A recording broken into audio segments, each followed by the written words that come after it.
Hey everyone, welcome to my YouTube channel. We are here to know and educate ourselves on what has been going on in our country, Nigeria. Let's take a look at what is happening.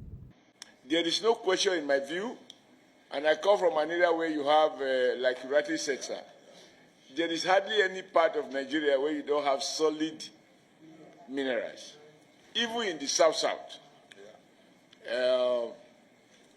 But what I observe, whereas the federal government is ruthless with people who are doing illegal oil buckling, and they deploy JTF to deal with those involved in illegal buckling. When it comes to illegal mining of solid minerals, the federal government changes. It's like using different standards. And I'm very angry about that.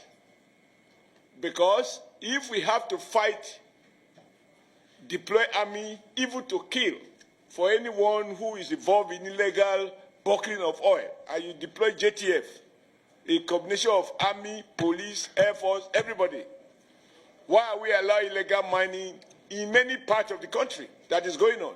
And they are being mined by retired generals, and we know them. Yes, we know them. Nobody can pretend he doesn't know them. I did a letter to former President Buhari, because somebody I sent to go and conduct a primary somewhere reported back to me, a retired general of Northern Extraction, told me that, look, Adams, you are worried about the challenge of conducting primaries in Zafara. The challenge you see is there is far more than that. And if it's not dealt with, Nigeria will not know peace in parts of the country. And this gold go all the way through the belt, all to Kaduna. And it up to, yeah, correct. And he told me that those involved in this illegal mining, they use choppers. They procure arms exactly the same way as our military were doing in the South-South. They give them arms. They use choppers to come and cut away the gold. And they take them out of this country and make billions of US dollars. And the federal government is not doing what it should be doing. I took this letter to the former president when I was national chairman of APC. And I said, call the general to give you more brief. In fact, what is happening, or what subsequently happened in that part of the country, was exactly what the general told me was going to happen. Because these guys have been weaponized by the illegal big men who deploy them, secure territories, and the weapon is meant to protect the Chinese and other foreigners who they actually employ to carry out the mining.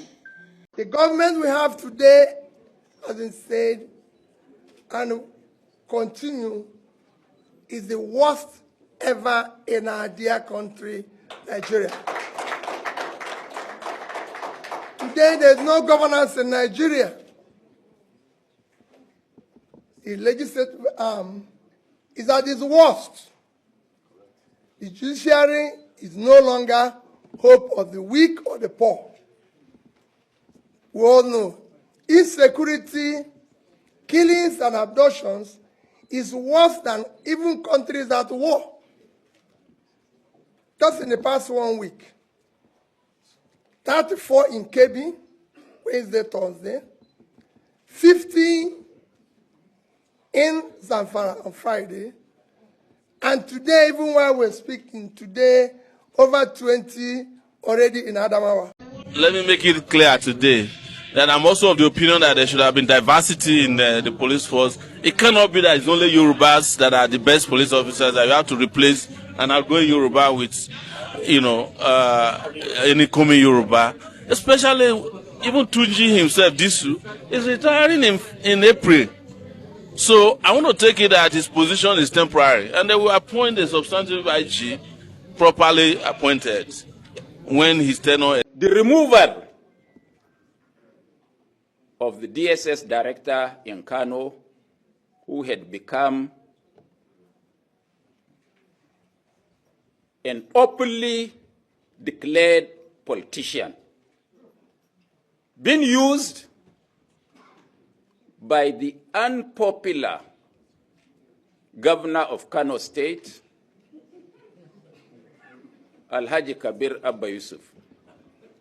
Whoever speaks against that government or against the federal government is simply being picked by the DSS and locked up, and it reached a crescendo the day before yesterday when a young man was abducted from radio station, taken to the DSS headquarters, and a judge was invited. So we are happy with the pilot that we have conducted, and we are reasonably confident in the strength of the processes. I mean, even in rural areas,